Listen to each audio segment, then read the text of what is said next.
Maka malaikat maut turun ke sini. Makanya ketika sakaratul maut sudah datang, maka yang baca Quran hentikan. Kenapa? Oh, memang gitu ya. Jangan semakin kenceng. Ayo Pak, insya Allah Pak, gitu. Al-Baqarah Pak, Al-Baqarah Pak. Al-Kahfi, Al-Kahfi. Enggak lah. Yang baca Quran berhenti dulu. Kemudian digantikan dengan kita mentalkin. Antum agak ke sana dikit. Masya Allah ya. Orang yang meninggalnya kooperatif ini.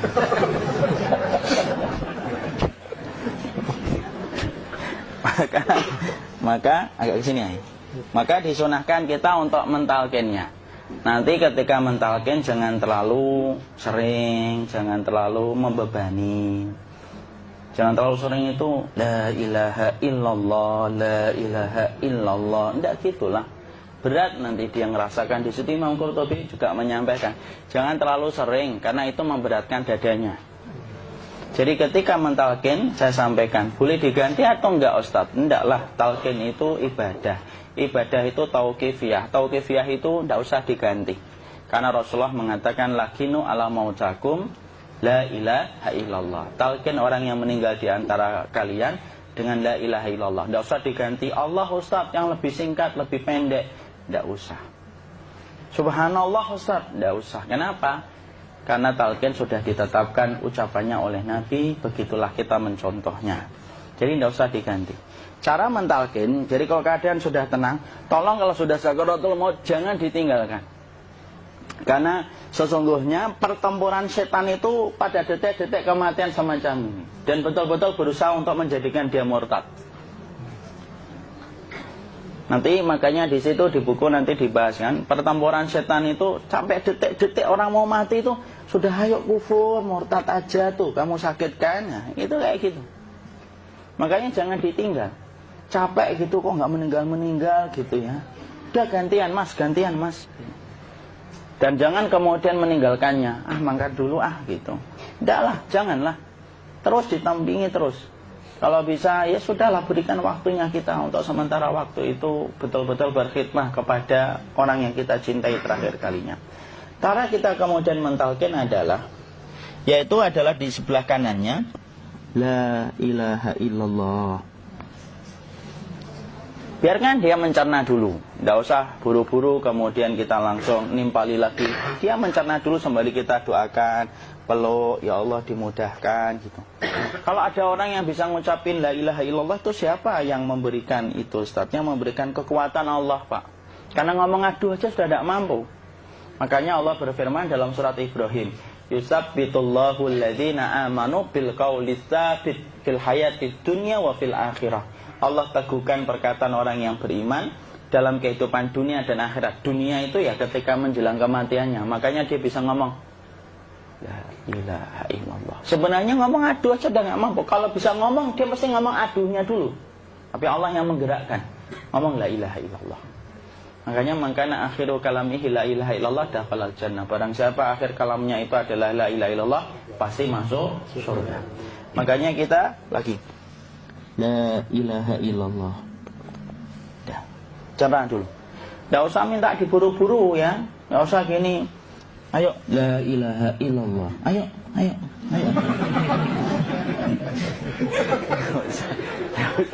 Enggak usah gitu. Ya, biarkan dia pelan-pelan gitu. Ayo tapak, ya Allah capek saya Pak. Enggak usah gitu. Ya ucapkan la ilaha illallah. Kemudian dia mencerna. Lalu kalau dia sudah mengatakan, untuk mengatakan la ilaha illallah. Nah, kalau sudah mengatakan la ilaha illallah, berarti sudah. Tidak usah ditalkin lagi, tidak usah. Belum meninggal juga Ustaz? Tidak apa-apa, biarin aja. Dia di situ aja. Kecuali dia ngomong lagi dan gak usah diajak ngomong alhamdulillah ya Pak, ya Allah gitu. Terus dia jawab alhamdulillah. Itu berarti ucapan terakhirnya alhamdulillah. Atau ketika habis ditalkin la ilaha illallah, dia ngelihat air. Nah, itu berarti ucapan terakhirnya air. Talkin lagi. Nggak usah marah. Aduh Pak minta air. Mau minta air nanti aja dikubur gitu loh. Jangan gitu.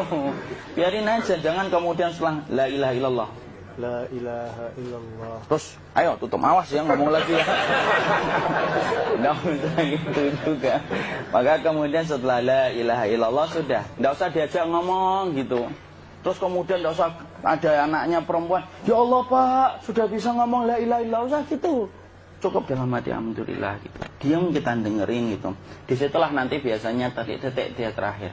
Dia nanti ngeliat di sini Pak, prosesnya itu. Nanti kaki langsung sebagian jempol dingin dia.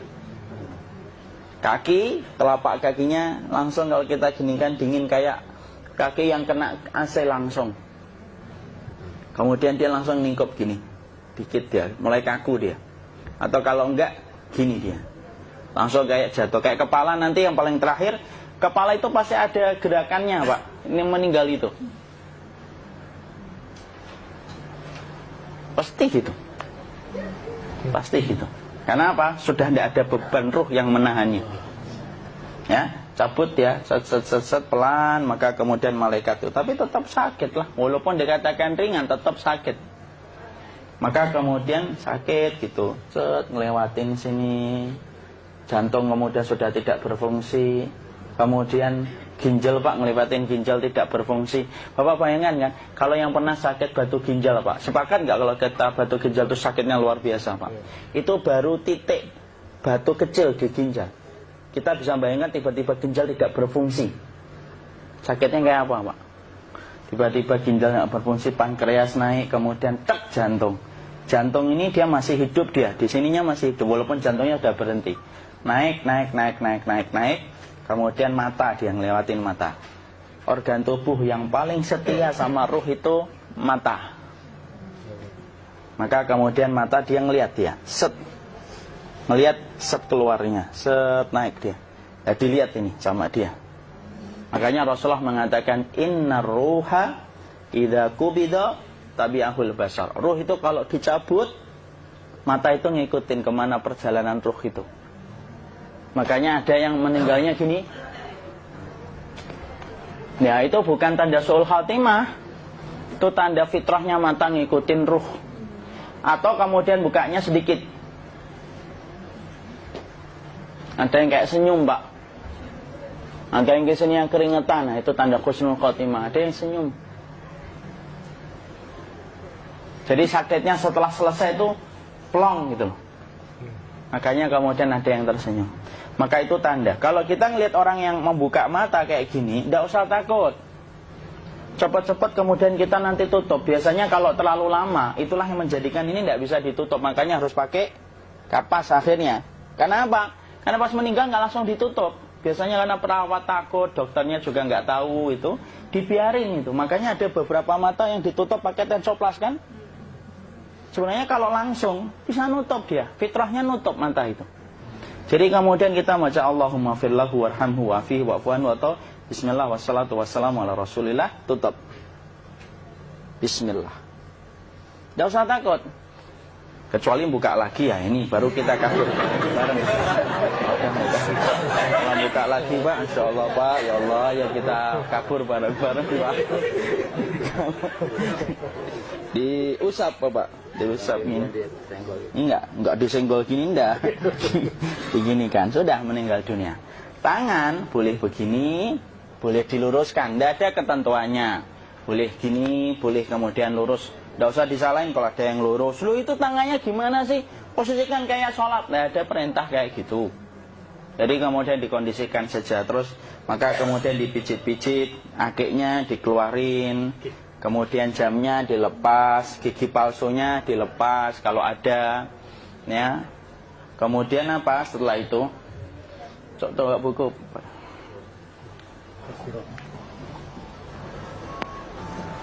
Kemudian kalau bisa awal-awal kemudian taruh buku atau sesuatu yang agak berat di perutnya ketika baru meninggal dunia. Kenapa kemudian ditaruh kayak gini? Bukan apa-apa, supaya membantu sisa-sisa pencernaan dia untuk keluar. Nanti Pak, biasanya kalau kita taruh agak yang berat gini atau kemudian kita gini-gini kan, ini udah makan belum makan? Udah makan belum makan kok udah gede ya. Maka pencet-pencet kayak gini biasanya nanti ketika dimandikan, nah pas dimandikan diginikan saja. Nah ini dia sudah keluar di belakang, dia gini, terus nanti keluar dia. Nah ini keluar langsung di belakangnya. Dan memperlakukan orang kalau sudah meninggal dunia itu yang lembut gitu. Kenapa? Inna kasra admil mayyiti kakasri admil hayyi. Mematahkan tulangnya ketika orang sudah meninggal dunia itu lebih dia rasakan sakit ketika mati daripada ketika masih hidup. Tuh Islam itu sampai sama orang mukmin itu kalau sudah meninggal aja sampai selembut itu. Kok hidup kasar itu kebangetan dia jadi orang itu.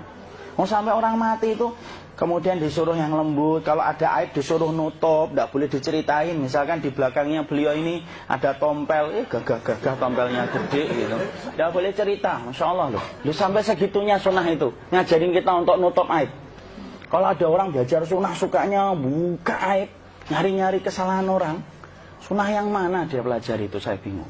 Makanya kemudian gini, setelah selesai maka kemudian tutup dengan kain. Maaf ya, ya. Ya. Nanti kalau nggak kuat napas ngomong ya. Maka ditutup kayak gini, ditempatkan kemudian jangan di tanah tapi di atas dipan. Karena apa?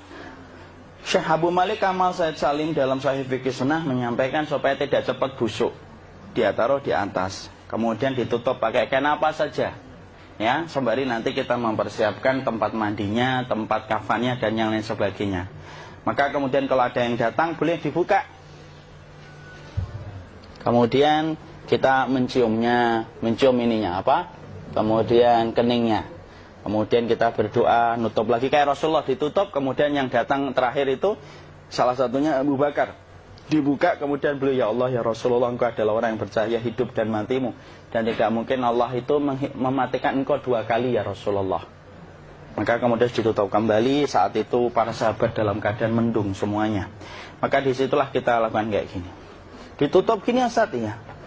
Kasihan tidak bisa nafas, insya Allah tidak butuh nafas lagi. Jadi kemudian kita semacam ini, kita persiapkan apa yang bisa kita lakukan. Nah itulah proses kematian dari sakit sakaratul maut sampai kematian.